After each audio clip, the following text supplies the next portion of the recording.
America is back.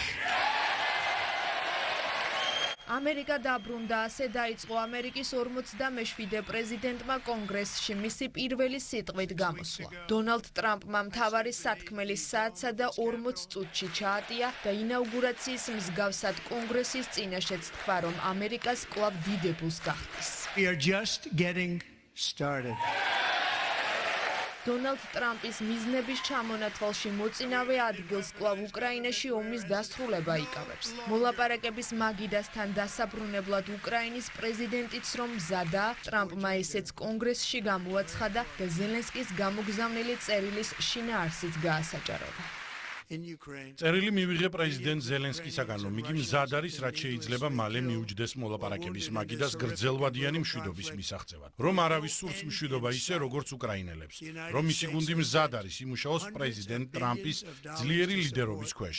რომ უკრაინა მზად არის ჩვენთვის ხელსაყრელ დროსა და ფორმატით ხელი მოაწეროს მინერალების შეთანხმებას.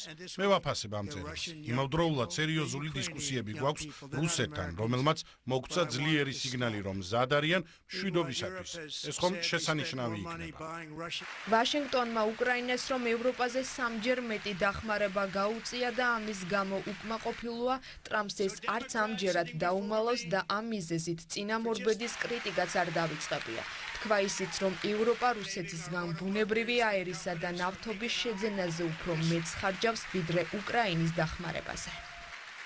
არარჩეული ბიუროკრატების მმართველობის დღეები დასრულდა. ჩვენ გავყინეთ ყველა ფედერალური რეგულაცია და უცხოური დახმარება. ჩვენ დავასრულეთ მთავრობის იარაღად გამოყენების ტენდენცია.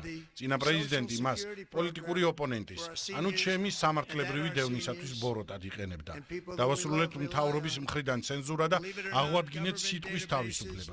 ილონ მასკის მეთაურობით შევქმნით მთავრობის ეფექტიანობის დეპარტამენტი, რომელმაც არაკომპეტენტურობის მილიარდობით დოლარის ფლანგვის და საღლითობის წარმოუდგენელი დონე გამოავლინა. 6 კვირიანი შესრულებული სამუშაო შეჯამებისას ამერიკის პრეზიდენტმა გენდერთან დაკავშირებით ახალი ადმინისტრაციის გაცხადებულ პოლიტიკაზეც ისაუბრა. პროცესს საღი აზრის გაცოცხლება უწოდა და კონგრესს ახალი კანონის მიღებისკენ მოუწოდა, რომელიც ბავშვებისთვის სქესის შეცვლას აკრძალავს. United States government that there are only two genders. ხელი მოვაწერე განკარგულებას, რომ ამერიკის ოფიციალური პოლიტიკით არსებობს მხოლოდ ორი გენდერი, ქალი და კაცი. ასევე ავკრძალე მამაკაცების ასპარეზობა ქალთა სპორტში. სკოლებში ავკრძალე ჩვენი ბავშვების ტრანსგენდერული იდეოლოგიით მოწამვლა. დავასრულე კრიტიკული რასის თეორია. შევუწყვიტე დაფინანსება ყველა დაწესებულებას, რომლებიც ჩვენი ახალგაზრდების სქესობრივ დასახიჩრებაში არიან ჩართული. კონგრესს მიუმართავ, მიიღოს კანონი, რომელიც სამუდამოდ აკრძალავს და სისხლის სამართლის დანაშაულად ცნობს ბავშვებისათვის სქესის შეცვლას.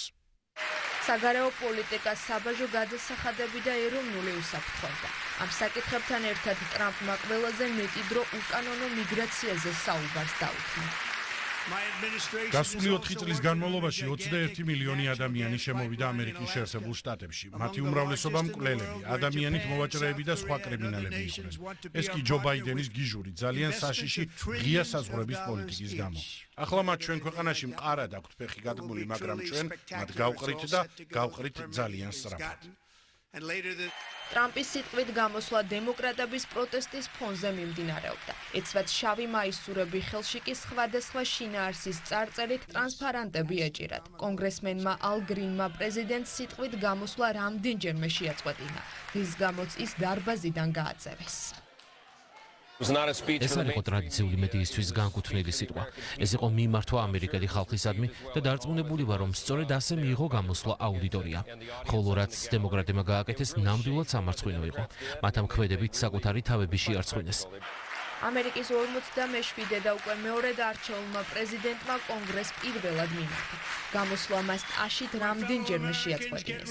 ოვაციები მოყვა მის ბოლოს სიტყვებსაც, როცა დონალდ ტრამპმა კონგრესის ტრიბუნიდან ამერიკის ოქროს ხანის დასაწყისი გამოაცხადა. Thank you, God bless you, and God bless America. ოვაციებს შეფასებები მოყვა. დემოკრატებმა და რესპუბლიკელებმა პოზიციები ვერც დარბაზ გარეთ დაახლოვეს. ფიქრობ პრეზიდენტის სიტყვა შთამაგონებელი იყო. ის ყველა ამერიკელს ესაუბრებოდა და ვფიქრობ თითოეული ამერიკელის გულს მისწვდა კიდეც. იცის რომ ყველა არ ეთანხმება და ყველას არ მოსწონს. ამის მიუხედავად სცადა ყველასთვის დაემტკიცებინა, რომ ამერიკული ოცნება ჯერ კიდევ ცოცხალია. პროტესტის გრძნობა გამიჩნდა ისევე როგორც ბევრ დემოკრატს მიგვაჩნია, რომ ტრამპი ჩვენს პატივისცემას არ იმსახურებს, რადგან ამერიკელ ხალხს ზიანს აყენებს და პატივს არ სცემს. პრეზიდენტის სიტყვით გამოსვლაში ბევრი სისრუე იყო.